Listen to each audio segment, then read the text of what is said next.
నన్ను అంటే రేపు చేశారు సార్ వాళ్ళు. చేతులు కాలాక ఆకులు పట్టుకోవడం అంటే ఇదే.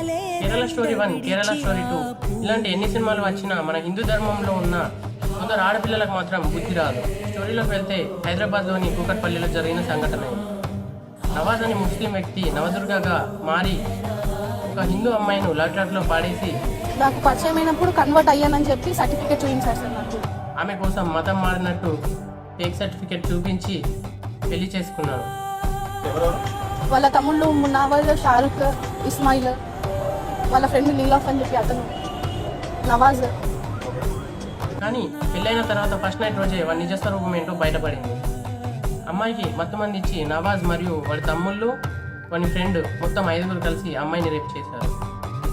రేప్ చేసిందే కాకుండా వీడియో తీసి అమ్మాయిని వాళ్ళ అమ్మను బ్లాక్మెయిల్ చేశారు. బ్లాక్మెయిల్ చేసి వాళ్ళ బంగారం మీద మరియు వాళ్ళ ఇంటి మీద 30 లక్షల లోన్ తీసుకొని చంపయ్యారు. నాకు తెలిసి ఈ వీడియో తెలిసిన తర్వాత కూడా ఏ హిందూ అమ్మాయి ఏ ముస్లిం అబ్బాయిని లవ్ చేయదు అని అనుకుంటున్నాను. ఇప్పటికైనా మారండి. నేను మతం మారాను, లవ్ చేస్తున్నాను అంటే గుడ్డిగా నమ్మి పెళ్లి చేసుకొని వెళ్ళకండి. జై హింద్, జై భారత్, జై శ్రీరామ్.